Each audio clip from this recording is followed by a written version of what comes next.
ಕನಕಪುರ ತಾಲೂಕಿನ BS ದೊಡ್ಡಿ ಗ್ರಾಮದಲ್ಲಿ new dream foundation ಮತ್ತು Kidwai memorial institute of oncology ಅವರ ಸಹಯೋಗದಲ್ಲಿ ಆರೋಗ್ಯ ಶಿಬಿರ ಏರ್ಪಡಿಸಲಾಗಿತ್ತು.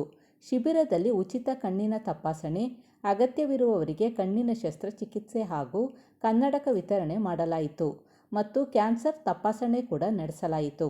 ಬೆಂಗಳೂರು ಗ್ರಾಮಾಂತರ ಲೋಕಸಭಾ ಸಂಸದರಾದ ಪದ್ಮಶ್ರೀ ಡಾಕ್ಟರ್ CN ಮಂಜುನಾಥ್ ರವರು ಭಾಗವಹಿಸಿ ಮಾತನಾಡಿದರು. ಈ ದಿನ ಗರ್ಭಕಂಠದ ಕ್ಯಾನ್ಸರ್ ವಿರುದ್ಧ ಹೋರಾಡಲು ಮಾನ್ಯ ಪ್ರಧಾನಮಂತ್ರಿಗಳಾದ ಶ್ರೀ ನರೇಂದ್ರ ಮೋದಿ ಅವರು ರಾಜಸ್ಥಾನದ ಅಜ್ಮೀರ್ನಿಂದ ರಾಷ್ಟ್ರವ್ಯಾಪಿ HPV ಲಸಿಕೆ ಅಭಿಯಾನಕ್ಕೆ ಚಾಲನೆ ನೀಡಿರುವುದು ಮಹತ್ವದ ಹೆಜ್ಜೆ ಎಂದು ಅವರು ಹೇಳಿದರು. ಅದೇ ರೀತಿ ಕನಕಪುರದ BS ದೊಡ್ಡಿಯಲ್ಲೂ ಕ್ಯಾನ್ಸರ್ ಚಿಕಿತ್ಸಾ ಶಿಬಿರ ಏರ್ಪಡಿಸಿರುವುದು ಅತ್ಯಂತ ಸಾರ್ಥಕ ಕಾರ್ಯಕ್ರಮವಾಗಿದೆ ಎಂದು ಹೇಳಿದರು. ಕಾರ್ಯಕ್ರಮದಲ್ಲಿ BJP ಜಿಲ್ಲಾಧ್ಯಕ್ಷರಾದ ಆನಂದಸ್ವಾಮಿ, ಮುಖಂಡರಾದ KP ಕುಮಾರ್, ಗ್ರಾಮ ಪಂಚಾಯಿತಿ ಸದಸ್ಯರಾದ ಜಯರಾಮೇಗೌಡ, ದಿಶಾ ಕಮಿಟಿ ಸದಸ್ಯರಾದ ಶೋಭಾ ಸೇರಿದಂತೆ ಅನೇಕರು ಉಪಸ್ಥಿತರಿದ್ದರು. ಸ್ವಾಗತವನ್ನ ಕೋರ್ತಾ ಇದ್ದಾರೆ.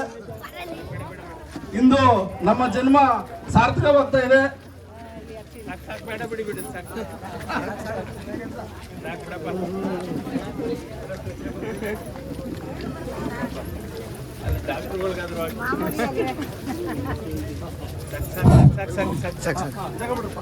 ನಮ್ಮ ಮಂಜುನಾಥರವರು ಇವತ್ತು ನಮ್ಮ ಜಯರಾಮರವರು ಪಂಚಾಯಿತಿಯ ಸದಸ್ಯರಾದಂಥ ಅವರ ನೆಚ್ಚಿನ ಊರಿನಲ್ಲಿ ಗಂಗಾಯಿನ ದೊಡ್ಡಿ ಮತ್ತೆ BS ದೊಡ್ಡಿ, ತೆಂಗುಮರ ದೊಡ್ಡಿ ಇವರ ಇದರಲ್ಲಿ ಇವತ್ತೇನು ಬೃಹತ್ ಆರೋಗ್ಯ ತಪಾಸಣಾ ಶಿಬಿರವನ್ನು ಜಯರಾಮರವರ ನೇತೃತ್ವದಲ್ಲಿ, ಕುಮಾರ್ ಅವರ ನೇತೃತ್ವದಲ್ಲಿ ಹಾಗೂ ನಮ್ಮ ರಾಮನಗರ ಜಿಲ್ಲೆಯ ಅಧ್ಯಕ್ಷರಾದಂಥ ನೆಚ್ಚಿನ ಮಿತ್ರರಾದಂಥ ಅಧ್ಯಕ್ಷರು ಬಂದಿದ್ದಾರೆ. ಕನಕಪುರ ತಾಲೂಕು ವಿಧಾನಸಭಾ ಕ್ಷೇತ್ರದ BJPಯ ನಮ್ಮ ಅಧ್ಯಕ್ಷರಾದಂಥ ಕುಮಾರ್ ಅವರು ಸಹ ಆಗಮಿಸಿದ್ದಾರೆ. ಪಂಚಾಯತಿಯ ಸದಸ್ಯರಾದಂಥ ಕುಮಾರ್ ಅವರ ಧರ್ಮಪತ್ನಿನೂ ಸಹ ವೇದಿಕೆ ಮೇಲೆ ಆಗಮಿಸಿದ್ದಾರೆ ಅಂತ ಕೇಳ್ಕೊತಾ ಇದ್ದೀನಿ.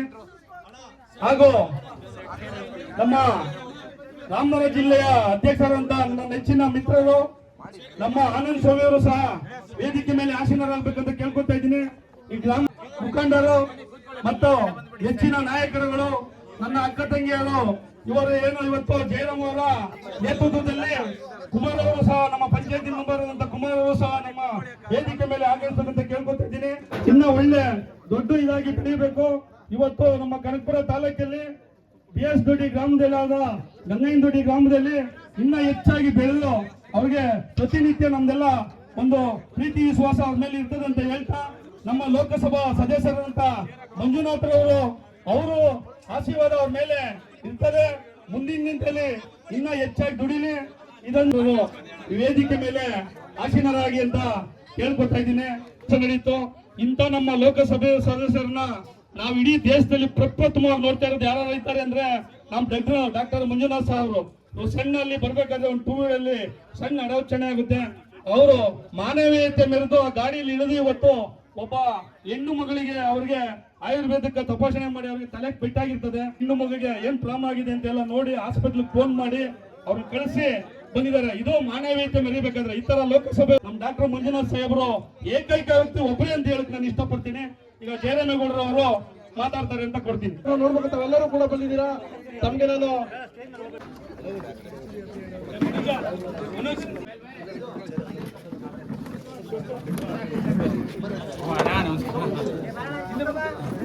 ಯಜ್ಞೂರ್ ಕುಮಾರಣ್ಣ ದಯಮಾಡಿ ಬರ್ಬೇಕು.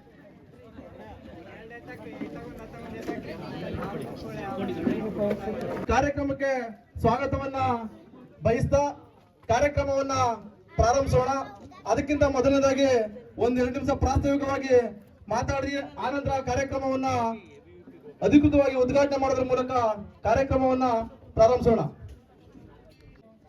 ನನ್ನನ್ನ ಮತ್ತೆ ನಮ್ಮ ಅತಿಥಿಯವರಾದಂತ ಶ್ರೀಮತಿ ಚಂದ್ರಕಲಾ ಶಿವಕುಮಾರ್ ಅವ್ರನ್ನ ತಮ್ಮೆಲ್ಲರ ಮತವನ್ನ ನೀಡೋದ್ರ ಮೂಲಕ ನಮ್ಮನ್ನ ಗ್ರಾಮ ಪಂಚಾಯತಿಗೆ ಆಯ್ಕೆ ಮಾಡಿ ಕಳಿಸಿ 5 ವರ್ಷ ಆಯ್ತು. 5 ವರ್ಷ ತುಂಬಿ ಸುಸೂತ್ರವಾಗಿ ನಮ್ಮ ಕೆಲಸವನ್ನ ಮುಗಿಸಿದೀವಿ ಅಂತ ನಾವಾದ್ರೂ ಕೂಡ ಭಾವಿಸಿದ್ದೀನಿ. ಈ 5 ವರ್ಷ ಸಂದರ್ಭದಲ್ಲಿ ಹಲವಾರು ಕಷ್ಟ ಸುಖಗಳ ಮಧ್ಯದಲ್ಲಿ ನಾವು ಕೆಲಸವನ್ನ ನಿರ್ವಹಣೆ ಮಾಡಿ ಅದೆಲ್ಲಕ್ಕೂ ಕೂಡ ತಾವೆಲ್ಲರೂ ಕೂಡ ಸಹಕಾರವನ್ನ ಕೊಟ್ಟಿದ್ದೀರಾ. ನನಗೆ ಸಹಕಾರವನ್ನ ಕೊಟ್ಟು ಈ ತಾಲೂಕಿನಲ್ಲಿ ಒಬ್ಬ ವ್ಯಕ್ತಿಯನ್ನ ಪರಿಚಯ ಮಾಡಿಸಿಕೊಟ್ಟಂತ ನನ್ನ 2 ಗ್ರಾಮದ ಎಲ್ಲ ನನ್ನ ತಂದೆ ತಾಯಿಯರಿಗೆ ಮೊದಲನೇದಾಗಿ ನಾನು ತುಂಬು ಹೃದಯದ ಧನ್ಯವಾದಗಳನ್ನ ಸಲ್ಲಿಸ್ತಾ, ಇವತ್ತೇನು ನಾನು ನನ್ನ ಗ್ರಾಮದಲ್ಲಿ ಜನೋತ್ಸವ ಅನ್ನೋ ಒಂದು ಹೆಸರನ್ನ ಏನಕ್ಕೋಸ್ಕರ ಇಟ್ಟಿದೆ ಅಂತ ಹೇಳಿದ್ರೆ, ನಾವು ಬೇರೆ ಬೇರೆ ಕಾರ್ಯಕ್ರಮಗಳನ್ನ ಮಾಡ್ತೀವಿ. ಆದ್ರೆ ಮತ ನೀಡಿದಂತ ಮತದಾರನ್ನ, ನಮ್ಮನ್ನ ಬೆಳೆಸ್ತಂತ ತಂದೆ ತಾಯಂದಿರನ್ನ ಅಭಿನಂದಿಸುವಂತದ್ದು ನನ್ನ ಏಕೈಕ ಗುರಿಯಾಗಿತ್ತು. ಆ ಕಾರಣದಿಂದ ನಾನು ಇವತ್ತು ಈ ಕಾರ್ಯಕ್ರಮಕ್ಕೆ ಜನೋತ್ಸವ ಅನ್ನೋ ಒಂದು ಹೆಸರನ್ನ ಇಟ್ಟು ಜನಗಳನ್ನೇ, ನನ್ನ ಮತದಾರರನ್ನೇ ಉತ್ಸವ ಮಾಡಬೇಕು ಅನ್ನೋ ಕಾರಣದಿಂದ ಈ ಹೆಸರನ್ನ ಇಟ್ಟು ಈ ಕಾರ್ಯಕ್ರಮವನ್ನ ಆಯೋಜಿಸಿದೀವಿ. ಈ ಕಾರ್ಯಕ್ರಮಕ್ಕೆ ಇದೆಲ್ಲದಕ್ಕಿಂತ ಹೆಚ್ಚಾಗಿ ನನಗೊಂದು ಹೆಮ್ಮೆ ಇದೆ. ನನ್ನನ್ನು ಆಯ್ಕೆ ಮಾಡಿದಂತ ಸುಸಂದರ್ಭದಲ್ಲಿ ಈ ದೇಶ ಕಂಡಂತ ಮಾಜಿ ಪ್ರಧಾನಿ ದೇವೇಗೌಡರ ಪ್ರೀತಿಯ ಅಳಿಯರಾದಂತ ಹಾಗೂ ಜಯದೇವ ಹೃದ್ರೋಗ ಸಂಸ್ಥೆಯ ನಿರ್ದೇಶಕರಾಗಿ ಹಲವಾರು ಬಡ ರೋಗಿಗಳಿಗೆ ಉಚಿತವಾಗಿ ಆರೋಗ್ಯ ತಪಾಸಣೆಯನ್ನು ಮಾಡೋದ್ರ ಮೂಲಕ ಹೃದಯವಂತ ಅನ್ನೋ ಹೆಸರನ್ನು ಪಡ್ಕೊಂಡಿರುವಂತ ಒಬ್ಬ ವ್ಯಕ್ತಿಗೆ ಏನಿವತ್ತು ನಾವು ಧರ್ಮಸ್ಥಳಕ್ಕೆ ಹೋಗಿ ಮಂಜುನಾಥನ್ಗೆ ಹೋಗಿ ನಾವೇನು ಪೂಜೆಯನ್ನು ಸಲ್ಲಿಸ್ತೀವಿ, ಆದ್ರೆ ನಮ್ಮ ಡಾಕ್ಟರ್ CN ಮಂಜುನಾಥ್ ಅವರಿಗೆ ಅದಕ್ಕಿಂತ ಒಂದು ಹೆಚ್ಚಿನ ಮಟ್ಟದ ಒಂದು ಸ್ಥಾನವನ್ನು ಕೊಟ್ಟು ನಾನು ಗೆದ್ದಂತ ಸಮಯದಲ್ಲಿ, ನಾನು ಗ್ರಾಮ ಪಂಚಾಯತ್ ಮೆಂಬರ್ ಆಗಿದ್ದ ಸಂದರ್ಭದಲ್ಲಿ ನಮ್ಮ ಮತಗಟ್ಟೆ ಎಲ್ಲ ತಂದೆ ತಾಯಂದಿರು ಸುಮಾರು 150 ಹೆಚ್ಚು ಮತವನ್ನ ಕೊಟ್ಟು ಅವ್ರನ್ನ ಶಕ್ತಿಯನ್ನ ತುಂಬಿದಿರಿ. ಆ ಹೃದಯವಂತರಿಗೆ ನಾವೆಲ್ಲರೂ ಕೂಡ ಸೇವೆಯನ್ನ ಸಲ್ಲಿಸಿದ್ವಿ. ನನ್ನ ಆಯಸ್ಸನ್ನು ಕೂಡ ಒಂದಷ್ಟು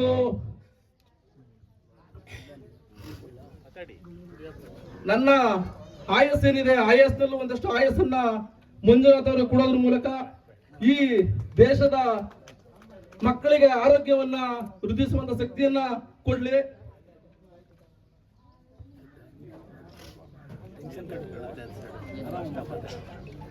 ಏನು ನಮ್ಮ ಮಂಜುನಾಥ್ ಅವರು ಲೋಕಸಭೆಯಲ್ಲಿ ಮಾತಾಡುವಂತ ಸಂದರ್ಭದಲ್ಲಿ ಪ್ರಧಾನಮಂತ್ರಿಯವರು ಕೂಡ ಎದ್ದು ಚಪ್ಪಾಳೆಯನ್ನು ಹೊಡಿತಾರೆ.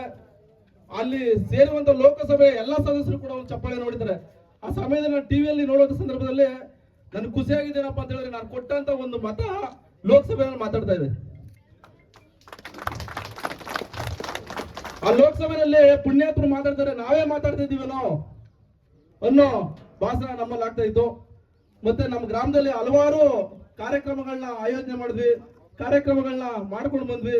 ಕೆಲವೊಂದು ಅಡೆತಡೆಗಳು ಬಂದ್ರು ಕೂಡ ನಾವು ಮಾಡ್ಕೊಂಡು ಹೋದ್ವಿ. ಇದೆಲ್ಲದಕ್ಕಿಂತ ಹೆಚ್ಚಾಗಿ ಒಂದೆರಡು ಮಾತನ್ನ ಮುಗಿಸಿ ಆನಂತರ ಕಾರ್ಯಕ್ರಮಕ್ಕೆ ನಾವು ವಿದ್ಯುಕ್ತವಾಗಿ ಚಾಲನೆಯನ್ನು ಕೊಡೋಣ.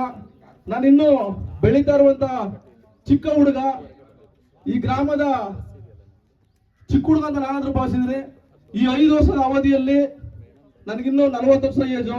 5 ವರ್ಷ ಅವಧಿಯಲ್ಲಿ ಯಾರಾದ್ರೂ ನನಗಿಂತ ಹಿರಿಕರು, ನನ್ಗಿಂತ ಕಿರಿ ವಯಸ್ಸಿನವರು ಏನಾದ್ರೂ ನನ್ನ 5 ವರ್ಷದ ಅವಧಿಯಲ್ಲಿ ನನ್ನ ನಡವಳಿಕೆಯಲ್ಲಿ ಏನಾದ್ರು ತಪ್ಪಾಗಿ ತಮ್ಗೇನಾದ್ರೂ ನಾನು ಮಾತಾಡಿದ್ರೆ, ತಮ್ಮ ಮನಸ್ಸಿಗೆ ನೋವಾಗಿದ್ರೆ ದಯಮಾಡಿ ನಿಮ್ಮ ಮನೆಯ ಒಬ್ಬ ಮಗ ಅಂತ ಭಾವಿಸಿ ಅದನ್ನೆಲ್ಲ ಕ್ಷಮಿಸಿ ಅಂತ ಹೇಳ್ತಾ, ಆದ್ರೆ ಇವತ್ತು ನಾನು ಕನಕಪುರದಲ್ಲಿ ಒಂದು ಹೆಮ್ಮೆ ಇದೆ. ನಾನು ಯಾವುದೇ ಊರಿಗೆ ಹೋದ್ರು ಕೂಡ BS ದೊಡ್ಡಿ ಜಯರಾಮ್ ಅಂತ ಹೇಳಿದ್ರೆ, ಓ ನೀನಾ ಅಂತ ಹೇಳ್ತಾರೆ. ಆ ಹೆಸರು ಗುರುತಿಸಿ ಕಾರಣಕರ್ತರು ನನ್ನ ತಂದೆ ತಾಯಿದ್ರು ನೀವು. ನಾನು ಬದುಕಿರುವವರೆಗೂ ಕೂಡ ನೀವೇನ್ ನನ್ನ ಶಕ್ತಿಯನ್ನ ಕೊಟ್ಟಿದ್ದೀರಿ. ನನ್ನ ರಾಜಕಾರಣದಲ್ಲಿ ಇರ್ಲಿ, ಇಲ್ಲದೆ ಹೋಗ್ಲಿ, ವಕೀಲರಲ್ಲಿರ್ಲಿ, ಇದನ್ನ ಯಾವುದೇ ಕಾರಣಕ್ಕೂ ಯಾವ ಸಮಯದಲ್ಲಿ ನಾನು ಈ ಭೂಮಿ ಬಿಟ್ಟು ಹೋಗುವವರು ಕೂಡ ನಾನು ಮರೆಯೋದಿಲ್ಲ ಅಂತ ಹೇಳ್ತೀನಿ. ಅದೇ ರೀತಿ ನಮ್ಮ ಅತ್ತಿಗೆಯವ್ರನ್ನು ಕೂಡ ತಾವು ಗೆಲ್ಸ್ಕೊಟ್ಟಿದ್ರಿ. ಹಲವಾರು ಕೆಲಸ ಕಾರ್ಯಗಳನ್ನು ಕೂಡ ಮಾಡಿದ್ವಿ. ಇವತ್ತು ಕಿದ್ವಾಯಿ ಸಂಸ್ಥೆಯಿಂದ ಸುಮಾರು 14 ಜನ ನುರಿತ ವೈದ್ಯರು ಕೂಡ ಬಂದು ಈಗ ಆಲ್ರೆಡಿ ತಪಾಸಣಾ ಕಾರ್ಯಕ್ರಮವನ್ನು ಮಾಡ್ತಾ ಇದ್ದಾರೆ. ಶಂಕರ ಕಣ್ಣು ಹಾಸ್ಪಿಟಲ್ ಅವರು ನಾನು ಚುನಾವಣೆಯಲ್ಲಿ ಗೆದ್ದಂತರ ಸಂದರ್ಭದಲ್ಲೂ ಕೂಡ ಬಂದು ಕಣ್ಣಿನ ತಪಾಸಣಾ ಶಿಬಿರವನ್ನ ಆಯೋಜನೆ ಮಾಡಿ ಸುಮಾರು 250ರಿಂದ 300 ಜನ ರೈತಾಪಿ ವರ್ಗಕ್ಕೆ ಉಚಿತವಾಗಿ ಕನ್ನಡಕವನ್ನು ಕೊಡುವಂತ ಕೆಲಸವನ್ನು ಕೂಡ ಆ ಸಮಯದಲ್ಲಿ ಮಾಡಿದ್ರು. ಇವತ್ತು ಕೂಡ ಅವರು ಕಣ್ಣಿನ ತಪಾಸಣಾ ಶಿಬಿರವನ್ನು ಹಮ್ಮಿಕೊಂಡು ನಮ್ಮ ಜೊತೆ ಕೈ ಜೋಡಿಸಿದ್ದಾರೆ. ಮತ್ತೆ ಸರ್ಕಾರಿ ಆಸ್ಪತ್ರೆಯ ಸಿಬ್ಬಂದಿಗಳು ಕೂಡ ಇವತ್ತು ಅವರು ಕೂಡ ಕಾರ್ಯಕ್ರಮಕ್ಕೆ ಸ್ವಾಗತವನ್ನ ಬಯಸ್ತಾ ಇದ್ದೀನಿ. ನಾನು ಇನ್ನು ಮುಂದೆ ತಮ್ಮ ಜೊತೆ ಇರ್ತೀನಿ ಅಂತ ಹೇಳ್ತಾ, ಈಗ ನಾನು ಡಾಕ್ಟರ್ CN ಮಂಜುನಾಥ್ ಅವ್ರನ್ನ ಕಾರ್ಯಕ್ರಮಕ್ಕೆ ಸ್ವಾಗತಿಸ್ತಾ ಇದ್ದೀನಿ. ಮತ್ತೆ ಈಗ ಉದ್ಘಾಟನೆಯನ್ನ ಮಾಡೋದ್ರ ಮೂಲಕ ಇದೆಲ್ಲದಕ್ಕಿಂತ ಹೆಚ್ಚಾಗಿ ನನ್ನ ಮಾತೃ ಸಮಾನರಾದ ಶ್ರೀಮತಿ ಅನ್ಸೂಯಮ್ಮ ಅವರು ನಾನು ಈ ಕಾರ್ಯಕ್ರಮನ ಮಾಡ್ತೀನಿ ಅಂತ ಹೇಳಿದ ಸಂದರ್ಭದಲ್ಲಿ ನಾನು ಬರೀ ಕಣ್ಣಿನ ತಪಾಸಣೆ ಶಿಬಿರವನ್ನ ಮಾತ್ರ ಮಾಡಬೇಕು ಅಂತ ಅನ್ಕೊಂಡಿದ್ದೆ. ಅವ್ರು ನನಗೆ ಕಿದ್ವಾಯಿ ಸಂಸ್ಥೆಯವರ ವೈದ್ಯರನ್ನು ಕೂಡ ಭೇಟಿ ಮಾಡಿಕೊಟ್ಟೆ. ಅವರಿಗೆ ನನ್ನ ವಿಚಾರವನ್ನು ತಿಳಿಸಿ ಇವತ್ತು ಈ ಕಾರ್ಯಕ್ರಮಕ್ಕೆ ಬಂದು ಅವರು ಕೂಡ ಭಾಗವಹಿಸಿದ ಕಾರಣಕರ್ತರು ನನ್ನ ತಾಯಿ ಸಮಾನದ ಅನಸೂಯಮ್ಮ ಅವರು ಈ ಕಾರ್ಯಕ್ರಮಕ್ಕೆ ಅವರು ಕೂಡ ನಾನು ತುಂಬೂರದಿಂದ ಅವರ ಅನುಪಸ್ಥಿತಿಯಲ್ಲಿ ಕಾರ್ಯಕ್ರಮಕ್ಕೆ ಸ್ವಾಗತವನ್ನ ಬಯಸ್ತೇನೆ. ಈಗ ಕಾರ್ಯಕ್ರಮಕ್ಕೆ ಉದ್ಘಾಟನೆ ಮಾಡೋದ್ರ ಮೂಲಕ ಆನಂತರ ನಿಮ್ಮನ್ನೆಲ್ಲ ಉದ್ದೇಶಿಸಿ ಸಭೆಯಲ್ಲಿರುವಂತ ಎಲ್ಲ ಮುಖಂಡರು ಮಾತಾಡ್ತಾರೆ. ನಮ್ಮ ಜಯರಾಮೇಗೌಡ ಕಲ್ಪವೃಕ್ಷ ಕೊಟ್ಟು ಲೋಕಸಭಾ ಸದಸ್ಯರಿಗೆ ಏನಿವತ್ತು ಇದು ಮಾಡ್ತಾ ಇದ್ದಾರೆ, ಇದೇ ತರ ಕಲ್ಪವೃಕ್ಷ ತರ ಬೆಳೀಲಿ ಅಂತ ನನ್ನ ಪ್ರತಿ ಕ್ಷಣದಲ್ಲೂ ಅವ್ರ ಮೇಲೆ ನನ್ನ ಪ್ರೀತಿ ವಿಶ್ವಾಸ ಮತ್ತೆ ನಮ್ಮ BS ದೊಡ್ಡಿಯ, ಗಂಗಾಯನ ದೊಡ್ಡಿಯ, ತೆಂಗುಮರ ದೊಡ್ಡಿ ಎಲ್ಲ ಅಣ್ಣ ತಮ್ಮಿದಿರು ಅಕ್ಕ ತಂಗಿದರ ಆಶೀರ್ವಾದ ಸದಾ ಅವ್ರ ಮೇಲೆ ಇರ್ಲಿ, ನಮ್ಮ ಜಯರಾಮ್ ಮೇಲೆ ಅಂತ ಅವರ ವಿಶ್ವಾಸ ಪ್ರತಿ ಕ್ಷಣದಲ್ಲೂ ಜಯರಾಮೇಗೌಡರ ಮೇಲೆ ಮತ್ತೆ ನಮ್ಮ ಕುಮಾರ್ ಅವರ ಧರ್ಮಪತ್ನಿ ಮೇಲೆ ಇದ್ದೇ ಇರುತ್ತೆ. ಈ BS ದೊಡ್ಡಿ ಗ್ರಾಮದ ಜನತೆ ಮೇಲೆ, ಗಂಗಾಯನ ದೊಡ್ಡಿಯ ಗ್ರಾಮದ ಜನತೆ ಮೇಲೆ ಅವರ ಪ್ರೀತಿ ವಿಶ್ವಾಸ ಇರುತ್ತೆ. ಅವ್ರು ಯಾವುದೇ ಕೆಲಸ ಕಾರ್ಯಗಳು ಇರ್ಬೋದು, ಪ್ರತಿ ಕ್ಷಣದಲ್ಲೂ ಮನೆಗೆ ಹೋದೇಟ್ಕೆನೆ ನೀವು ಯಾರು ಎತ್ತ ಅಂತ ಅವ್ರು ಈಚೆ ಕುಂಡಿಸಲ್ಲ. ಏನಾಗ್ಬೇಕಪ್ಪ ನಿಮ್ ಕೆಲಸ ಏನು ಮೊದಲು ಅಂತ ಹೇಳಿ ಕುಂಡಿಸಿ ಪ್ರತಿ ಕ್ಷಣದಲ್ಲಿ ಮಾತಾಡ್ತಾರೆ. ಈಗ ಗಂಗಮ್ಮನ್ನ ತಾಯಿನ ಕಲ್ಪವೃಕ್ಷಕ್ಕೆ ನೀರೇನ ಜಯರಾಮೇಗೌಡ ಕುಮಾರ್ ಅಂತ ಹೇಳ್ತಾ ನಾನು ಇವತ್ತು ನಮ್ಮ ಲೋಕಸಭಾ ಸದಸ್ಯರ ಸಮ್ಮುಖದಲ್ಲಿ ನಾನು ಒಂದೆರಡು ಮಾತಾಡಿಕೆ ನಾನು ಹೇಳ್ತಾ ಇದ್ದೀನಿ. ಅವ್ರು ಚೆನ್ನಾಗಿರ್ಲಿ, ಮುಂದೆ ನಿನ್ನೆ ಇನ್ನ ಎತ್ತರಕ್ಕೆ ಬೀಳಲಿ, ಒಳ್ಳೆ ಪದವಿಗಳು ಬರ್ಲಿ ಅಂತ ಹೇಳ್ತಾ ಅವ್ರ ಮೇಲೆ ಯಾವತ್ತು ಈ BS ದೊಡ್ಡಿಯ ಜನತೆಯ ಪ್ರೀತಿ ವಿಶ್ವಾಸ ಇದ್ದೇ ಇರ್ತದೆ. ಒಬ್ಬ ಯೂತ್ ತಾಯಿಯಂದಿರು ಅಕ್ಕ ತಂಗಿದಿರು ಏನ್ ಆಶೀರ್ವಾದ ಇರ್ತದೆ, ಆಶೀರ್ವಾದನ ಪಡ್ಕೊಂಡು ಪ್ರತಿನಿತ್ಯ ಅವ್ರು ಸ್ಪಂದಿಸಬೇಕು. ಮೊದಲು ಇಂಪಾರ್ಟೆಂಟ್ ಆಗಿ ಗ್ರಾಮದ ಜನತೆಯ ತಾಯಿ ತಂದೆಯರ ಅಕ್ಕ ತಂಗಿದ್ರು ಏನ್ ನಮ್ಗೆ ಓಟ್ ಕೊಟ್ಟು ಇವತ್ತು ನಮ್ಮ ಜಯರಾಮೇಗೌಡ ಗೆಲ್ಸಿ 5 ವರ್ಷ ಆಗಿದೆ ಅಂತ ಹೇಳಿ ಅವನು ಭಾವುಕ ಆದ. ಅದು ಬೇಡಪ್ಪ, ಇನ್ನ ನೀನ್ ಚೆನ್ನಾಗಿ ಬಿಟ್ಟಿದ್ಯಾ, ನೀನ್ BS ದೊಡ್ಡಿ ಗಂಗಾಯನ ದೊಡ್ಡಿ ಗ್ರಾಮದ್ದು ಜನತೆಯ ನಿನಗೆ ಅಣ್ಣ ತಂಗಿದ್ರು ಅಕ್ಕ ತಂಗಿದ್ರು ನಿನ್ಗೆ ಯಾವತ್ತೂ ಆಶೀರ್ವಾದ ಇದ್ದೇ ಇರುತ್ತೆ. ಇನ್ನ ಮುಂದಿನ ದಿನ ನೀನ್ ಎತ್ತರಕ್ಕೆ ಬೆಳಿತ್ಯಾ, ನಿನ್ ಜೊತೆ ನಾವು ಒಡನಾಟವಾಗಿ ಯಾವತ್ತು ಇರ್ತೀವಂತ ನಾನು ಬೆನ್ನೆಲುಬಾಗಿ ಇವತ್ತು ಹೇಳಕ್ ನಾನು ಇಷ್ಟಪಡ್ತಾ ಇದ್ದೀನಿ ಬಂಧುಗಳೇ. ಯಾಕಂದ್ರೆ ನಮ್ಮ MP ಸಾಹೇಬರು ಅವ್ರ ಮೇಲೆ ಆಶೀರ್ವಾದ ಯಾವತ್ತು ನಮ್ಮ ಜಯರಾಮೇಗೌಡರ ಮೇಲೆ ಇರ್ಲಿ ಅಂತ ಅವ್ರಿಗೆಲ್ಲ ನನ್ನ ಕಳಕಳಿಯಿಂದ ನಾನು ಮೊದಲನೇ ಕೇಳ್ಕೊತಾ ಇದ್ದೀನಿ. ಈಗ ಜಯರಾಮೇಗೌಡರು ಒಂದು ಹೇಳಿ ಮಾತಾಡ್ತಾರೆ. ಜಿಲ್ಲಾಧ್ಯಕ್ಷರಾದಂತ ಅನಂತ ಸ್ವಾಮಿ ಅವರು ಮಾತಾಡ್ಬೇಕು ಅಂತ ಕೇಳ್ಕೊಳ್ತೀನಿ.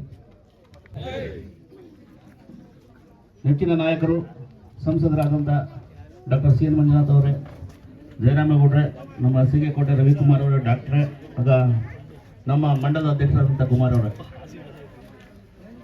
ಈಗೇನು ಕ್ಯಾನ್ಸರ್ ಇದೆ ಆ ಕ್ಯಾನ್ಸರ್ ಹೆಣ್ಣುಮಕ್ಕಳಿಗೆ ಬರ್ದಂಗೆ ತಡೆಗಟ್ಟಲು ನಮ್ಮ ಮಂಜುನಾಥ್ ಸಾಹೇಬರು ಲೋಕಸಭೆಯಲ್ಲಿ ಸುದೀರ್ಘವಾದ ಒಂದು ಭಾಷಣವನ್ನು ಮಾಡಿ ಪ್ರಬಂಧ ರೀತಿಯಲ್ಲಿ ಮಂಡನೆ ಮಾಡಿ ಅದನ್ನು ಲಸಿಕೆ ಕೊಡುವ ಮುಖಾಂತರ ಎಲ್ಲ ಮಕ್ಕಳಿಗೂ, ಪ್ರತಿಯೊಬ್ಬ ಹೆಣ್ಣು ಮಕ್ಕಳಿಗೂ ಫ್ರೀಯಾಗಿ ಲಸಿಕೆ ಕೊಡುವಂಥ ಕಾರ್ಯಕ್ರಮವನ್ನು ತಂದಿದ್ದಾರೆ. ಅವ್ರಿಗೆ ಅದನ್ನ ನಾವು ಅಭಿನಂದಿಸ್ತೀವಿ. ಜೋರಾಗಿ ಚಪ್ಪಾಳೆ ಹೊಡೆಯೋದ್ರ ಮುಖಾಂತರ ಅವ್ರನ್ನ ಅಭಿನಂದಿಸೋಣ. ಯಾಕೆ ಅಂದ್ರೆ ಕ್ಯಾನ್ಸರ್ ಹೆಣ್ಮಕ್ಳಿಗೆ ಬರ್ತದೆ ಅಂತ ಧ್ವನಿ ಮಾಡಿ ಲೋಕಸಭೆಯಲ್ಲಿ ವಿಚಾರವನ್ನು ಮಂಡನೆ ಮಾಡಿ ಅದನ್ನ ಫ್ರೀಯಾಗಿ ರಾಷ್ಟ್ರೀಯ ಕಾರ್ಯಕ್ರಮವಾಗಿ ಅದನ್ನ ಘೋಷಣೆ ಮಾಡಿಸಿದ್ದಾರೆ. ಇನ್ನೂ ಹಲವಾರು ಕಾರ್ಯಕ್ರಮಗಳನ್ನ ನಮ್ಮ ಸಾಮಾನ್ಯ ರೈತರಿಗೆ ಮತ್ತು ಎಲ್ಲ ವರ್ಗದ ಜನರಿಗೆ ತಂದುಕೊಡ್ತಿದ್ದಾರೆ. ಅವರಿಗೆ ಶುಭವನ್ನು ಹಾರೈಸೋಣ. ಹಾಗೆ ಜಯರಾಮೇಗೌಡರು ಒಳ್ಳೆ ಉತ್ತಮವಾದ ಕೆಲಸ ಮಾಡಿದ್ದಾರೆ. ಇಲ್ಲೊಂದು ಗ್ರಾಮಾಂತರ ಪ್ರದೇಶದಲ್ಲಿ ಕ್ಯಾನ್ಸರ್ ಪತ್ತೆ ಹಚ್ಚುವ ಯಂತ್ರವನ್ನು ತಂದು ಅದನ್ನು ತಪಾಸಣೆ ಮಾಡಿಸಿದ್ದಾರೆ. ಅವರಿಗೆ ದೇವರು ಒಳ್ಳೇದು ಮಾಡಲಿ ಅಂತ ಹೇಳ್ತಾ ನನ್ನ ಎರಡು ಮಾತು ಮುಗಿಸ್ತೀನಿ. ಅನಂತ ಸ್ವಾಮಿ ಅವರಿಗೆ ತುಂಬು ಹೃದಯದ ಧನ್ಯವಾದಗಳು. ಈಗ ತಾಲೂಕು ಬಿಜೆಪಿ ಅಧ್ಯಕ್ಷರಾದಂಥ ಶ್ರೀಯುತ ಕುಮಾರಣ್ಣ ಅವರು ಮಾತಾಡಬೇಕು ಅಂತ ಕೇಳ್ಕೊಳ್ತೀನಿ. ಈ ದಿವಸ BS ದೊಡ್ಡಿ ಗ್ರಾಮದಲ್ಲಿ ನಮ್ಮ ಗ್ರಾಮ ಪಂಚಾಯತಿ ಸದಸ್ಯರಾದಂಥ ಜಯರಾಮ್ ಅವರು ಅವರ 5 ವರ್ಷದ ಅವಧಿ ಮುಗಿದ ನಂತರ ಅವರಿಗೆ ಅಭಿನಂದಿಸೋಕ್ಕೋಸ್ಕರ ಈ ಒಂದು ಕಾರ್ಯಕ್ರಮ ಆಯೋಜನೆ ಮಾಡಿದ್ದಾರೆ. ಇದೊಂದು ವಿಶಿಷ್ಟ ಕಾರ್ಯಕ್ರಮ ಅಂತ ನಾನು ಭಾವಿಸ್ತೇನೆ. ಈ ಒಂದು ಕಾರ್ಯಕ್ರಮಕ್ಕೆ ಬಂದಿರತಕ್ಕಂಥ ನಮ್ಮ ಹೆಚ್ಚಿನ ಸಂಸದರು CN ಮಂಜುನಾಥ್ ಅವರು ಬಂದಿದ್ದಾರೆ. ಅವ್ರಿಗೂ ಸಹಿತ ಸ್ವಾಗತವನ್ನು ಕೊಡ್ತಾ, ನಮ್ಮ ಜಿಲ್ಲಾಧ್ಯಕ್ಷರಾದ ಆನಂದ ಸ್ವಾಮಿ ಅವರು ಬಂದಿದ್ದಾರೆ. ಆನಂದ ಸ್ವಾಮಿ ಅವರೇ, ರವಿ ಅವರೇ ಹಾಗೂ ವೇದಿಕೆ ಮೇಲ್ಕಂತ ಎಲ್ಲ ಗಣ್ಯ ಮತ್ತು BS ಗ್ರಾಮಸ್ಥರೇ, ಮಾಧ್ಯಮ ಮಿತ್ರರು, ಬಹಳ ಜನಮೆಚ್ಚಿದ ಒಂದು ಕಾರ್ಯಕ್ರಮ ಹೇಳಲಿಕ್ಕೆ ಇಷ್ಟಪಡ್ತೀನಿ. ಯಾಕೆಂತಂದರೆ ಯಾವುದೇ ಒಬ್ಬ ಗ್ರಾಮ ಪಂಚಾಯತಿ ಸದಸ್ಯ 5 ವರ್ಷ ಮುಗೀತು ಅಂತಂದರೆ, ನಾನು ಈ 5 ವರ್ಷ ಅವಧಿಯಲ್ಲಿ ಎಷ್ಟು ಹಣ ಸಂಪಾದನೆ ಮಾಡ್ಕೊಂಡಿದ್ದೀರಿ, ಎಷ್ಟು ಮನೆ ಕಟ್ಕೊಂಡಿದ್ದೀರಿ, ಎಷ್ಟು ಎಕರೆ ಜಮೀನು ತಗೊಂಡಿದ್ದೀರಿ ಅಂತ ಲೆಕ್ಕಾಚಾರ ಮಾಡ್ತಾನೆ. ಆದರೆ ನಮ್ಮ ಜಯರಾಮು 5 ವರ್ಷದಲ್ಲಿ ಮೂಡ್ತಿದೆ. ನಮ್ಮ ಸಂಸದರು ಅನೇಕ ಬೇರೆ ಕೆಲಸಗಳಿಗೆ ಹೋಗಬೇಕಾಗಿರೋದ್ರಿಂದ ನಾವು ಹೆಚ್ಚಿಗೆ ಮಾತಾಡೋದು ಬೇಡ. ಅವ್ರ ಬಗ್ಗೆ ಅದನ್ನು ತಾವೇ ತಿಳ್ಕೊಂಡಿದ್ದೀವಿ. MP ಚುನಾವಣೆ ಟೈಮಲ್ಲಿ ಮಳೆಗಾಲದಲ್ಲಿ ಜಲ ಎಲ್ಲಿ ಬಂದ ತೋರ್ತಿದ್ರು ನಮ್ಮನ್ನು. ಮಳೆಗಾಲದಲ್ಲಿ ಜಲ ಬಂದಂಗೆ ಮಂಜುನಾಥ್ ಅವ್ರಿಗೆ ಗೆದ್ದಿರ್ತಕ್ಕಂಥದ್ದು. ಅದು ಕಾರಣ ಏನಪ್ಪ ಅಂತಂದರೆ 3-4 ಬಾರಿ ಸಂಸದ ಆಗಿದ್ದಂಥ ನಮ್ಮ ತಾಲೂಕಿನ ಆಯ್ಕೆ ಆಗಿದ್ದಂಥ DK ಸುರೇಶ್ ಅವರು ಸಂಸತ್ನಲ್ಲಿ 3 ಟರ್ಮ್ ಗೆದ್ದೆ ಹೋಗಿದ್ರು. ಒಂದು ವಿಚಾರನೂ ಪಾಪ ಅವ್ರು ಮಾತಾಡಲಿಲ್ಲ. ಯಾಕಪ್ಪ ಮಾತಾಡಲಿ ಅಂತಂದರೆ, ಸಂಸತ್ನಲ್ಲಿ ಮಾತಾಡಬೇಕಾದ್ರೆ ರಾಜಕೀಯ ಪ್ರಜ್ಞೆ ಇರಬೇಕು, ನಿಸ್ವಾರ್ಥತೆ ಇರಬೇಕು. ಒಂದು ವೇದಿಕೆ ಮಾತಾಡಬೇಕಾದ್ರೂ ಅಷ್ಟೇ ಪ್ರಾಮಾಣಿಕತೆ ಏನು ಬೇಕಾದ್ರೂ ಮಾತಾಡಿಸ್ತಾರೆ. ಅದೇ ಭ್ರಷ್ಟಾಚಾರಿಗಳು ಮಾತಾಡೋಕ್ಕಾಗೋದಿಲ್ಲ. ಆ ಒಂದು ಪ್ರಾಮಾಣಿಕತೆ ನಮ್ಮ ಮಂಜುನಾಥನ ಇರೋದ್ರಿಂದ ಇವತ್ತು ಮೋದಿಯವರು ಗುರುತಿಸಿ ಅವರಿಗೆ ಸಂಸತ್ತಿನ ಅವಕಾಶವನ್ನು ಕೊಡ್ತಾರೆ. ಅವ್ರು ಹೇಳಿದಂಥ ಎಲ್ಲ ಕೆಲಸಗಳನ್ನ ಮಾಡ್ಕೊಳ್ತಾ ಇದ್ದಾರೆ. ಹೀಗಾಗಿ ನಾವು ಸಹಿತ ನಮ್ಮ ಮಂಜುನಾಥರವರ ಗುಣಗಳನ್ನು ಅಂದರೆ ಪ್ರಾಮಾಣಿಕತೆಯನ್ನು, ಜನಸೇವೆಯನ್ನು ನಮ್ಮ ಜೀವನಕ್ಕೆ ಅಳವಡಿಸ್ಕೊಳ್ಬೇಕು ಅಂತ ಇವತ್ತು ಸಂದರ್ಭದಲ್ಲಿ ಹೇಳಲಿಕ್ಕೆ ಇಚ್ಛೆಪಡ್ತೀವಿ. ಮುಂದೆ ಯಾವುದೇ ಚುನಾವಣೆ ಬರಲಿ, ನೀವು ನಮ್ಮ NDA ಮೈತ್ರಿಕೂಟದ ಪರವಾಗಿ ಇರಬೇಕು. ಇನ್ನೂ ಹೆಚ್ಚಿನ ಕೆಲಸವನ್ನು ಮಾಡಲಿಕ್ಕೆ ಜಯರಾಮ್ ಅವರಿಗೆ ಸಹಕಾರವನ್ನು ಕೊಡಬೇಕು ಅಂತ ಹೇಳ್ತಾ 2 ಮಾತಾಡಿ ನಾನು ಮಾತು ಮುಗಿಸ್ತೇನೆ. ಜೈ ಹಿಂದ್. ಹೃದಯವಂತ ಡಾಕ್ಟರ್ CN ಮಂಜುನಾಥ್ ಅವರು ಈಗ ಮಾತಾಡಲಿದ್ದಾರೆ. ನಮ್ಮ ಜಯರಾಮ್ ಅವರ ನೇತೃತ್ವದಲ್ಲಿ ಒಂದು ಕ್ಯಾನ್ಸರ್ ತಪಾಸಣೆ ಶಿಬಿರ ಮತ್ತು ಜೊತೆಗೆ ಕಣ್ಣಿನ ಪರೀಕ್ಷೆಯನ್ನು ಮಾಡತಕ್ಕಂಥ ಶಿಬಿರವನ್ನು ಹಮ್ಮಿಕೊಂಡಿದ್ದಾರೆ. ಅದಕ್ಕೋಸ್ಕರ ಇವತ್ತು ವೇದಿಕೆಯಲ್ಲಿರ್ತಕ್ಕಂಥ ಎಲ್ಲ ನಮ್ಮ ಮುಖಂಡರುಗಳು, ಇವತ್ತು ಜಯರಾಮ್ ಅವರಿದ್ದಾರೆ, ರವಿಕುಮಾರ್ ಅವರಿದ್ದಾರೆ, ನಮ್ಮ ಆನಂದ ಸ್ವಾಮಿ ಅವರಿದ್ದಾರೆ, ಕುಮಾರ್ ಅವರಿದ್ದಾರೆ, ಶೋಭಾ ಅವರಿದ್ದಾರೆ, ಮತ್ತು ಎಲ್ಲ ಇಲ್ಲಿ ಮತ್ತು BS ದೊಡ್ಡಿಯ ಎಲ್ಲ ಗ್ರಾಮಸ್ಥರಿಗೆ ಈ ಸಂದರ್ಭದಲ್ಲಿ ನನ್ನ ಹೃದಯ ಸ್ಪರ್ಶಿ ಧನ್ಯವಾದಗಳು ಮತ್ತು ನಮಸ್ಕಾರಗಳು. ಆದರೆ ಬಹಳ ಮುಖ್ಯವಾದದ್ದು ಇವತ್ತಿನ ಈ ಆರೋಗ್ಯ ತಪಾಸಣಾ ಶಿಬಿರದ ನೇತೃತ್ವವನ್ನು ವಹಿಸಿರ್ತಕ್ಕಂಥ ಕಿದ್ವಾಯಿ ಆಸ್ಪತ್ರೆ ಎಲ್ಲ ತಜ್ಞ ವೈದ್ಯರುಗಳಿಗೆ, ಅದರ ನಿರ್ದೇಶಕರಾದ ಡಾಕ್ಟರ್ ನವೀನ್ ಅವರಿಗೆ ಮತ್ತು ಅಲ್ಲಿಯ ಪ್ರಾಧ್ಯಾಪಕರಾದಂಥ ಡಾಕ್ಟರ್ ಪಲ್ಲವಿ ಅವರಿಗೆ, ಮಹಾಂತೇಶ್ ಅವರಿಗೆ ಹಾಗೂ ಶಂಕರ ಕಣ್ಣಿನ ಆಸ್ಪತ್ರೆ ಎಲ್ಲ ವೈದ್ಯರುಗಳಿಗೂ ಕೂಡ ಈ ಸಂದರ್ಭದಲ್ಲಿ ನನ್ನ ಅಭಿನಂದನೆಗಳು ಮತ್ತು ಧನ್ಯವಾದಗಳನ್ನು ಹೇಳ್ತಾ, ಇವತ್ತು ಒಂದು ಭಾರತದ ಆರೋಗ್ಯ ಕ್ಷೇತ್ರದಲ್ಲಿ ಅದರಲ್ಲೂ ಮಹಿಳೆಯರ ಆರೋಗ್ಯಕ್ಕೆ ಸಂಬಂಧಪಟ್ಟ ವಿಚಾರದಲ್ಲಿ ಇವತ್ತೊಂದು ಐತಿಹಾಸಿಕ ದಿನ ಅಂತ ನಾವು ಹೇಳಬೇಕಾಗತ್ತೆ. ಯಾಕೆಂದರೆ ಇವತ್ತು ನಮ್ಮ ನೆಚ್ಚಿನ ಪ್ರಧಾನಮಂತ್ರಿಗಳಾದಂಥ ನರೇಂದ್ರ ಮೋದಿಯವರು ಇವತ್ತು 14 ವರ್ಷದ ಹೆಣ್ಣು ಮಕ್ಕಳಿಗೆ ಮುಂದೆ ಅವರಿಗೆ ಗರ್ಭಕೋಶದ ಕ್ಯಾನ್ಸರ್ ಬರಬಾರದು ಎನ್ನುವ ಹಿನ್ನೆಲೆಯಲ್ಲಿ ಲಸಿಕೆ ಕೊಡತಕ್ಕಂಥ ಅಭಿಯಾನಕ್ಕೆ ಇವತ್ತು ರಾಜಸ್ಥಾನದ ಅಜ್ಮೀರಲ್ಲಿ ಇವತ್ತು ಚಾಲನೆ ಕೊಟ್ಟಿದ್ದಾರೆ. ಅದರಿಂದ ಇದು ಒಂದು ಆರೋಗ್ಯ ಕ್ಷೇತ್ರದಲ್ಲಿ ಮಹಿಳೆಯರಿಗೆ ಇವತ್ತು ಕೇಂದ್ರ ಸರ್ಕಾರ ಕೊಟ್ಟಂತ ಅದ್ಭುತವಾದಂಥ ಕೊಡುಗೆ ಅಂತ ನಾವು ಹೇಳಬೇಕಾಗುತ್ತೆ. ಯಾಕೆಂದ್ರೆ ಪ್ರತಿ ವರ್ಷ ಸುಮಾರು 80,000ದಿಂದ 1 ಲಕ್ಷ ಮಹಿಳೆಯರಿಗೆ ಈ ಸರ್ವೈಕಲ್ ಕ್ಯಾನ್ಸರ್ ಅಥವಾ ಗರ್ಭಕೋಶದ ಕ್ಯಾನ್ಸರ್ ಬರ್ತಾ ಇದೆ ನಮ್ಮ ದೇಶದಲ್ಲಿ. ಪ್ರತಿ ವರ್ಷ 80,000ದಿಂದ 1 ಲಕ್ಷ ಮಹಿಳೆಯರಿಗೆ ಈ ಕ್ಯಾನ್ಸರ್ ರೋಗ ಬರ್ತಾ ಇದೆ. ಜೊತೆಗೆ ಸುಮಾರು 40ರಿಂದ 50,000 ಮಹಿಳೆಯರು ಇವತ್ತು ಈ ಕ್ಯಾನ್ಸರ್ ಕಾಯಿಲೆಗೆ ತುತ್ತಾಗ್ತಾ ಇದ್ದಾರೆ. ಈ ದೇಹದಲ್ಲಿ ಆಗುವ ಕ್ಯಾನ್ಸರ್, ಒಂದೇ ಒಂದು ಕ್ಯಾನ್ಸರು ನಾವು ತಡೆಗಟ್ಟಬಹುದು, 100ಕ್ಕೆ 100ರಷ್ಟು ತಡೆಗಟ್ಟಬಹುದು ಅಂದ್ರೆ ಅದು ಇವತ್ತು ಗರ್ಭಕೋಶದ ಕ್ಯಾನ್ಸರ್. ಈ ಲಸಿಕೆ HPV ಲಸಿಕೆಯನ್ನ ಕೊಡುವ ಮೂಲಕ ಇದನ್ನು ಉಚಿತವಾಗಿ ಇವತ್ತು ನಮ್ಮ ದೇಶದ ಎಲ್ಲ ಬಾಲಕಿಯರಿಗೆ, ಅಂದ್ರೆ 14 ವರ್ಷ ತುಂಬಿದ ಎಲ್ಲ ಬಾಲಕಿಯರಿಗೆ ಸುಮಾರು 1,15,00,000 ಬಾಲಕಿಯರಿಗೆ ಇವತ್ತು ಕೊಡತಕ್ಕಂಥ ಕಾರ್ಯಕ್ರಮ ಚಾಲನೆಯಲ್ಲಿದೆ. ಇದನ್ನ ನಾವು ಸುಮಾರು 3-4 ತಿಂಗಳಿಂದ ಸಂಸತ್ತಿನಲ್ಲಿ ನಾವು ಇದನ್ನು ಪ್ರಸ್ತಾಪ ಮಾಡಿದ್ವಿ. ನಾನು ಕೂಡ ಇದ್ರ ಬಗ್ಗೆ ಮಾತಾಡಿದ್ದೆ, ಸುಧಾಮೂರ್ತಿಯವರು ಕೂಡ ಮಾತಾಡಿದರು, ಮತ್ತು ಇನ್ನೂ ಹಲವಾರು ಸಂಸದರು ಇಲ್ಲ ಈ ಕ್ಯಾನ್ಸರನ್ನು ತಪ್ಪಿಸಲಿಕ್ಕೆ ನಾವು ಕೇಂದ್ರ ಸರ್ಕಾರ ನಮ್ಮ ರಾಷ್ಟ್ರಾದ್ಯಂತ ಎಲ್ಲ ಅಂದರೆ 13ರಿಂದ 15 ವರ್ಷ ವಯೋಮಿತಿಯಲ್ಲಿ ಇರ್ತಕ್ಕಂಥ ಹೆಣ್ಣು ಮಕ್ಕಳಿಗೆ ನಾವು ಇದರ ಲಸಿಕೆಯನ್ನು ಉಚಿತವಾಗಿ ಕೊಡ್ತಕ್ಕಂಥ ಒಂದು ಕಾರ್ಯಕ್ರಮವನ್ನು ರಾಷ್ಟ್ರೀಯ ಯೋಜನೆಯಾಗಿ ನಾವು ಮಾಡಬೇಕು ಅನ್ನುವ ಒತ್ತಾಯ ಮಾಡಿದ್ವಿ. ಅದಕ್ಕೋಸ್ಕರ ಈ ಸಂದರ್ಭದಲ್ಲಿ ನಮ್ಮ ನೆಚ್ಚಿನ ಪ್ರಧಾನಮಂತ್ರಿಗಳಾದಂಥ ನರೇಂದ್ರ ಮೋದಿಯವರು ಹಾಗೂ ನಮ್ಮ ಕೇಂದ್ರದ ಆರೋಗ್ಯ ಸಚಿವರಾದಂಥ JP ನಡ್ಡಾ ಅವರು ಮತ್ತು ಆರ್ಥಿಕ ವಿತ್ತ ಸಚಿವರಾದಂಥ ನಿರ್ಮಲಾ ಸೀತಾರಾಮನ್ ಅವರನ್ನ ನಾವು ಈ ಸಂದರ್ಭದಲ್ಲಿ ಅಭಿನಂದಿಸಬೇಕು. ಯಾಕೆಂದರೆ ಇವತ್ತು BS ದೊಡ್ಡಿನಲ್ಲಿ ಇದು ಕಾಕತಾಳೀಯ, ಅಲ್ಲಿ ರಾಜಸ್ಥಾನದಲ್ಲಿ ಅಜ್ಮೀರದಲ್ಲಿ ಪ್ರಧಾನಮಂತ್ರಿಯವರು ಈ ಲಸಿಕೆ, ಈ ಕ್ಯಾನ್ಸರ್ ತಡೆಗಟ್ಟುವ ಲಸಿಕೆಯನ್ನು ಕೊಡುವ ಕಾರ್ಯಕ್ರಮ ಹಮ್ಮಿಕೊಂಡಿದ್ರೆ, ಇಲ್ಲಿ ಕೂಡ ಒಂದು ಕ್ಯಾನ್ಸರ್ ಪತ್ತೆ ಹಚ್ಚುವ ಒಂದು ತಪಾಸಣೆ ಮಾಡ್ತಾ ಇರೋದು ನಿಜವಾಗ್ಲೂ ನಾವು ಮೆಚ್ಚುವಂಥದ್ದು. ಇದಕ್ಕೋಸ್ಕರ ಕಿದ್ವಾಯಿ ಆಸ್ಪತ್ರೆಯ ಎಲ್ಲ ತಜ್ಞ ವೈದ್ಯರನ್ನು ಕೂಡ ನಾವು ಅಭಿನಂದಿಸ್ತೇವೆ. ಯಾಕೆಂದರೆ ಅವರು ಅಷ್ಟು ದೂರ ಬಂದು, ಯಾಕೆಂದರೆ ಕಿದ್ವಾಯಿ ಆಸ್ಪತ್ರೆ ನಮ್ಮ ದೇಶದ ಪ್ರತಿಷ್ಠಿತ ಒಂದು ಕ್ಯಾನ್ಸರ್ ಆಸ್ಪತ್ರೆ ಆಗಿದೆ. ಅದೇ ರೀತಿ ಶಂಕರ್ ಆಸ್ಪತ್ರೆ ಕೂಡ ಅದೇ ಆಗಿದೆ. ಅದರಿಂದ ಇವತ್ತು ಕಾಯಿಲೆಗಳು ಜಾಸ್ತಿ ಆಗ್ತಾ ಇದೆ. ಯಾಕೆಂದರೆ ಮನುಷ್ಯರ ಮನಸ್ಸು ಸರಿ ಇಲ್ಲ, ಮನುಷ್ಯರು ತಿನ್ನುವ ಆಹಾರ ಪದ್ಧತಿ ಸರಿ ಇಲ್ಲ, ಮನುಷ್ಯರ ಆಹಾರ ಪದಾರ್ಥ ಸರಿ ಇಲ್ಲ. ನಂತರ 70% 80% ಇವತ್ತು ಧೂಮಪಾನ ಮತ್ತು ಮದ್ಯಪಾನ ಹಳ್ಳಿಗಳಲ್ಲಿ. ಹಿಂದೆ ಎಲ್ಲ ಏನಾಗ್ತಾ ಇತ್ತು, ಯಾರಾದರೂ ಈ ಕುಡಿದು ಬಂದರೆ 30-40 ವರ್ಷದ ಹಿಂದೆ ಮಾತು ಅವನನ್ನು ದೇವಸ್ಥಾನದಲ್ಲಿ ಎಲ್ಲರೂ ಜಗತಿ ಮೇಲೋ ಸ್ಕೂಲ್ ಜಗತಿ ಮೇಲೋ ಮಲಗಿಸ್ತಾ ಇದ್ರು.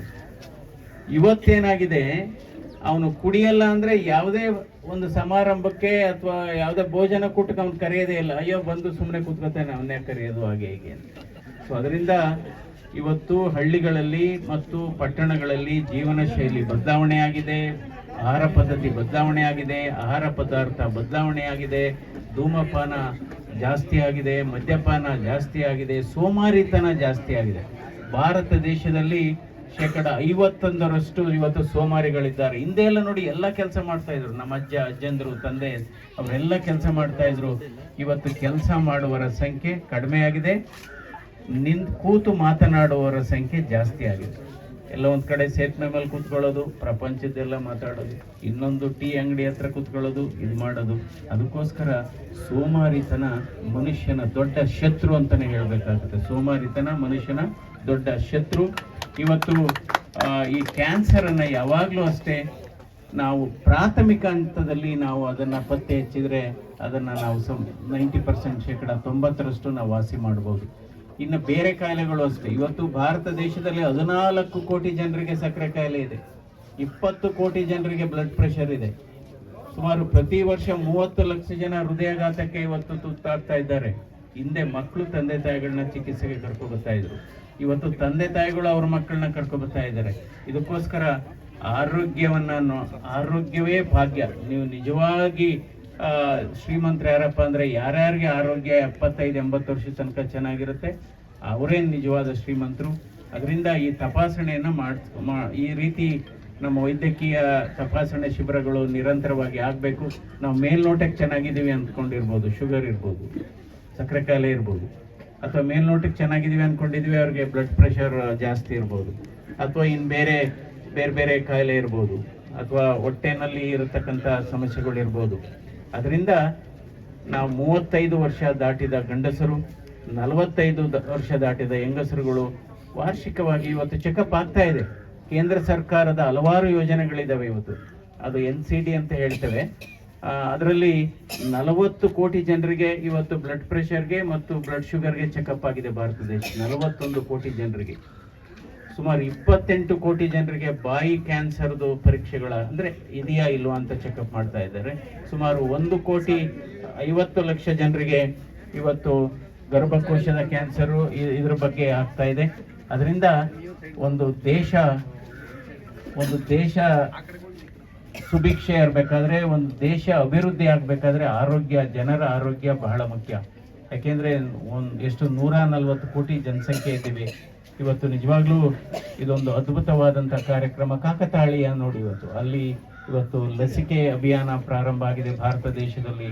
ಇವತ್ತು ಗರ್ಭಕಂಠದ ಕ್ಯಾನ್ಸರನ್ನು ತಡೆಗಟ್ಟಲಿಕ್ಕೆ ಇಲ್ಲಿ ಕೂಡ ಕ್ಯಾನ್ಸರ್ ತಪಾಸಣೆ ಅಂದರೆ ಅಕಸ್ಮಾತ್ ಇದ್ದರೆ ಅವ್ರಿಗೆ ಮುಂದಿನ ಚಿಕಿತ್ಸೆಯನ್ನು ನಾವು ಕಿಟ್ವಾಯಿನಲ್ಲಿ ಉಚಿತವಾಗಿ ಕೊಡುವಂತಹ ವ್ಯವಸ್ಥೆಯನ್ನು ಕೂಡ ಮಾಡೋಣ. ಅಕಸ್ಮಾತ್ ಯಾರಿಗೂ ಬರೋದು ಬೇಡ.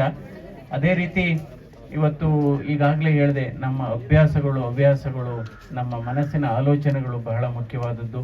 ಯಾಕೆಂದರೆ ನೋಡಿ ಹಿಂದೆ ಯಾರೋ ಏನೋ ಕಾಲ್ರಾ ಅಥವಾ ಯಾವುದೋ ಒಂದು ಬೇರೆ ಟೈಫಾಯ್ಡು ಅದರಿಂದ ಸಾಯ್ತಾ ಇದ್ರು, ಹೃದಯಾಘಾತದಿಂದ ಸಾಯ್ತಾ ಇರಲಿಲ್ಲ.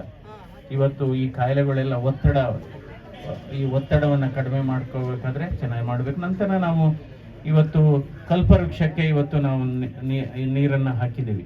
ಇವತ್ತು ಕೇಂದ್ರ ಸರ್ಕಾರ ಇವತ್ತು ತೆಂಗು ಮತ್ತು ಗೋಡಂಬಿ ಅದೇ ರೀತಿ ಶ್ರೀಗಂಧ ಇದಕ್ಕೆ ಹೆಚ್ಚು ಪ್ರೋತ್ಸಾಹ ಕೊಡಲಿಕ್ಕೆ ಇವತ್ತು ಕೇಂದ್ರ ಸರ್ಕಾರ ಬಜೆಟ್ನಲ್ಲಿ ಅನೌನ್ಸ್ ಮಾಡಿದೆ.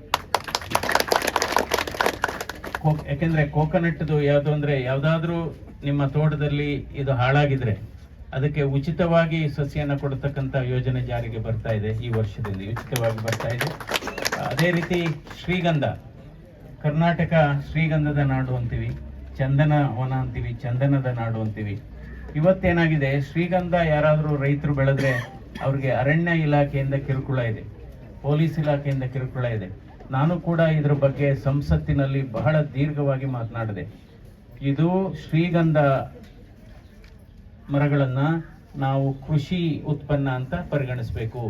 ಇದು ನಾವು ತೆಂಗಿನ ಮರ, ಅಡಿಕೆ ಮರ ಅಂತ ಹೆಂಗ್ ಪರಿಗಣಿಸ್ತೀವೋ ಅದೇ ರೀತಿ ಶ್ರೀಗಂಧದ ಮರವನ್ನು ನಾವು ಪರಿಗಣಿಸಬೇಕು. ಇದರಿಂದ ಏನಾಗುತ್ತೆ ಅಂದರೆ ಯಾಕೆಂದರೆ ಶ್ರೀಗಂಧ ಮರಗಳು ಬೆಳಿಬೇಕಾದ್ರೆ ಅಂತ ನೀರಾವರಿ ಬೇಕಿಲ್ಲ. ಎಲ್ಲೋ ಅಪರೂಪಕ್ಕೆ ಸಣ್ಣ ಪುಟ್ಟ ನೀರು ಮಳೆ ಬಂದರೆ ಸಾಕು ಬೆಳೆಯುತ್ತೆ ಶ್ರೀಗಂಧ. 1 ಎಕರೆನಲ್ಲಿ ನಾವು 15 ವರ್ಷ ಶ್ರೀಗಂಧದ ಮರವನ್ನು ಹಾಕಿ ಕಾಪಾಡಿಕೊಂಡ್ರೆ ಸುಮಾರು 5 ಕೋಟಿ ರೂಪಾಯಿ ಆದಾಯ ಬರುತ್ತೆ. ಇನ್ನು ಮುಂದೆ ಒಂದು ಕಾನೂನು ಜಾರಿಗೆ ಬರುತ್ತೆ. ಇದಕ್ಕೆ ನಾನು ಕೇಂದ್ರದಲ್ಲಿ ಕೇಂದ್ರ ಸಚಿವರಾದಂಥ ಪಿಯೂಷ್ ಗೋಯಲ್ ಅವರು ಮತ್ತು ಸಂಸತ್ತು ಪಾರ್ಲಿಮೆಂಟಲ್ಲಿ ಕೂಡ ಇದ್ರ ಬಗ್ಗೆ ನಾನು ವಿಸ್ತಾರವಾಗಿ ಮಾತನಾಡಿದ್ದೇನೆ. ಇವತ್ತು ಅದು ಕಾನೂನು ಆಗ್ತಾ ಇದೆ. ಇನ್ನು ಮುಂದೆ ಶ್ರೀಗಂಧ ಬೆಳೆಯುವಂಥ ರೈತರು ಮುಕ್ತ ಮಾರುಕಟ್ಟೆಯಲ್ಲಿ ನೇರವಾಗಿ ಮಾರಬಹುದು. ಈಗ ನೋಡಿ, ನೀವು ಶ್ರೀಗಂಧ ಬೆಳೆದ್ರೆ ನಿಮಗೆ ನೋಟಿಸ್ ಬರುತ್ತೆ, ಅಥವಾ ಇನ್ನು ಕೆಲವರು ಕದ್ದು ಕಟ್ ಮಾಡ್ಕೊಂಡು ಹೋಗ್ತಾರೆ. ಸೊ ಇದರಿಂದ ರೈತರ ಆರ್ಥಿಕ ಸ್ಥಿತಿ ಇನ್ನೂ ಉತ್ತಮ ಆಗಬೇಕು ಅನ್ನುವ ಉದ್ದೇಶದಿಂದ ಈ ಥರ ಹಲವಾರು ಹೊಸ ಯೋಜನೆಗಳು ಜಾರಿಗೆ ಬರ್ತಾ ಇದೆ. ಇನ್ನು ರಾಗಿ, ಬಹುಶಃ ಕೇಂದ್ರ ಸರ್ಕಾರ ಸಂಪೂರ್ಣವಾಗಿ ಇವತ್ತು ರಾಗಿಗೆ ಕನಿಷ್ಠ ಬೆಲೆಯನ್ನು ಕೊಡ್ತಾ ಇದೆ. ಈ ವರ್ಷ 4,889 ರೂಪಾಯಿ ಒಂದು ಕ್ವಿಂಟಾಲ್. ಮೊದಲೆಲ್ಲ 3,800 ಇತ್ತು, 4,300 ಆಯಿತು. ಅದರಿಂದ ಯಾಕೆಂದರೆ ಈ ಭಾಗದಲ್ಲೂ ಕೂಡ ರಾಗಿ ಹೆಚ್ಚಾಗಿ ಬೆಳಿತೀವಿ ನಾವು. ಬಹುಶಃ ರಾಮನಗರ ಜಿಲ್ಲೆಯಲ್ಲೇ 2,20,000 ಲಕ್ಷ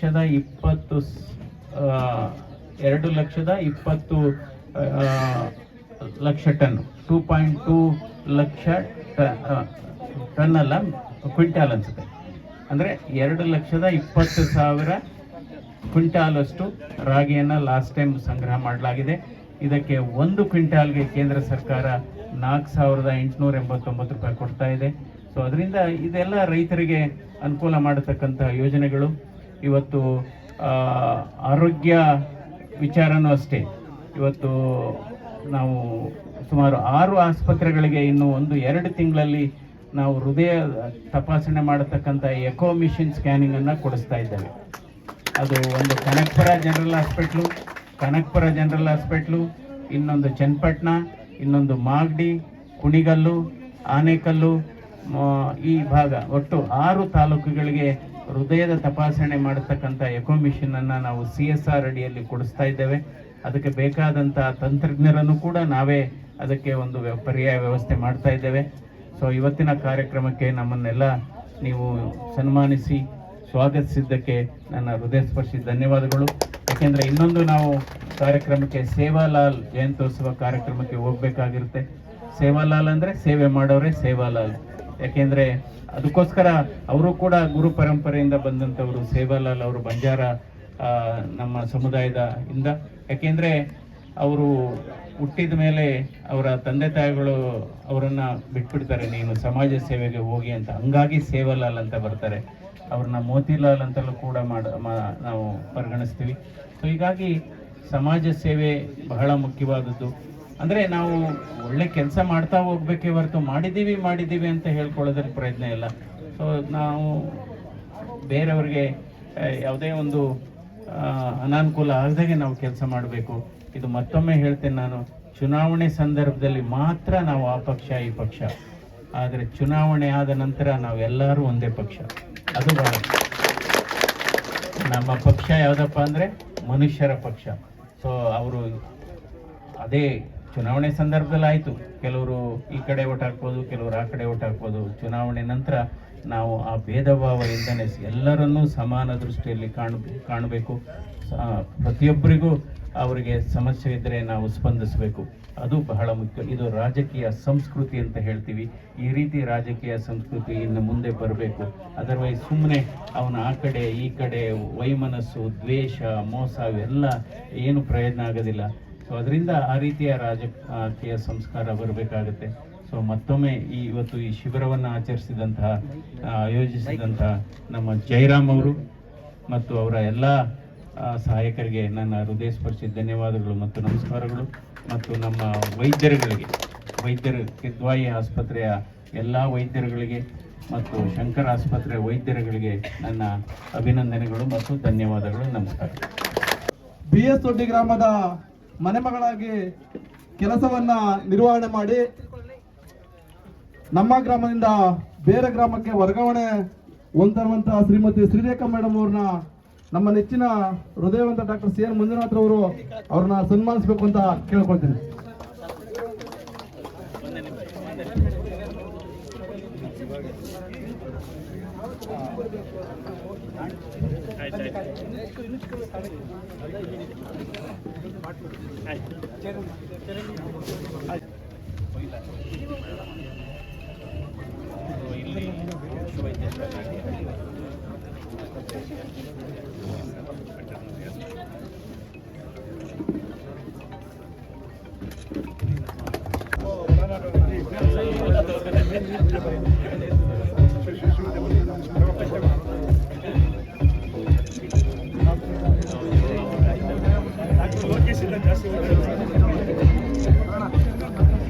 ಅವ್ರು ಬರಬೇಕು. ವೀರಭದ್ರೇಗೌಡ